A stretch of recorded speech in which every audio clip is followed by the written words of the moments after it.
Barcelona's season opened with more questions than answers at the back after Íñigo Martínez, the veteran figure who had given Hansi Flick structure and authority, elected to leave for Saudi Arabia, a departure that didn't just free up wages.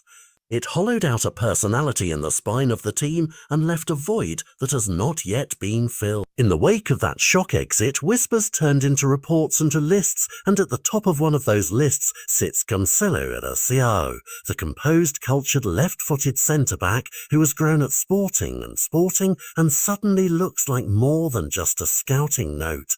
He looks like a possible solution. The attraction is obvious. Flick's system demands defenders who can pass out from the back, read the opponent, step into midfield when necessary and still cover the channels with discipline. Traits Inacio has shown in Portugal and which explain why Barcelona's recruitment team have stopped treating him as a distant prospect and begun to monitor him as a concrete target. The timing is key. Inacio is young enough to be a long-term investment, but his contract situation, a deal that will put him closer to the final year by next summer, creates an economic window where Barcelona could realistically sign a high-quality left-footed centre-back without smashing their budget. That balance between sporting need and financial reality is the axis around which this story turns. If Barca act decisively, they can secure someone who fits the profile. If they wait, an increasingly contested market could drive the price out of reach and force Flick to reimagine his defence in a less ideal way.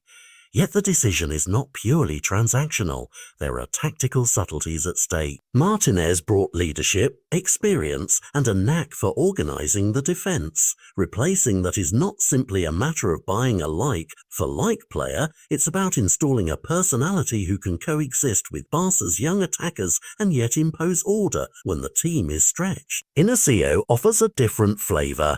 Calmer on the ball, naturally left-footed, comfortable stepping into midfield, which could nudge Barcelona to a slightly different defensive blueprint, one that trades raw physical dominance for technical control and positional intelligence. That trade will force choices. Do you invest in one finished, expensive star like Alessandro Bastoni, a dream option but a costly one? Or do you place a bet on a younger, mouldable profile who will preserve the club's liquidity while still improving the team's balance? Either route has consequences. A Bastoni pursuit could solve multiple problems at once but would test the club's spending limits and likely create downstream pressures on wages and transfers. Opting for Inacio would be more conservative financially but demands faith in scouting and development. Beyond budgets and tactics, there is another, less quantifiable cost.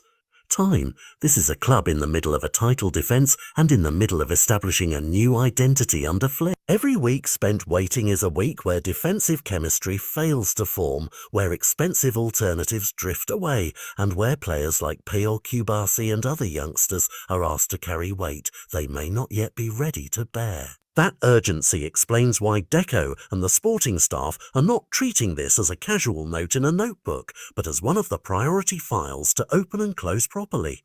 The stakes ripple beyond Barcelona's dressing room. If Barca move smart, they not only stabilise their backline, but also send a message across La Liga. That despite financial noise and market pressure, they can still secure players who fit their identity. If they flinch, rivals will pounce, agents will smell vulnerability, and what started as a tactical fine-tuning effort becomes a public saga with reputational consequence. For fans, the drama is immediate and intimate. A beloved leaves, a promising talent enters the frame, and the club's next steps will shape not just defensive statistics, but the feel of the team every time it lines up. Or, in short, this is not an isolated transfer rumour, it is a possible pivot point. Barcelona's answer to the Inacio question will say as much about the club's appetite for a clear plan as it does about the manager's ability to impose his vision. The coming months will reveal whether Flick receives the left-footed anchor he needs, whether Deco secures a pragmatic bargain, or whether the saga morphs into a costly bidding war that tests Barcelona's limits, and whichever path unfolds will tell us a great deal about how this Barcelona side wants to be defined for the next era.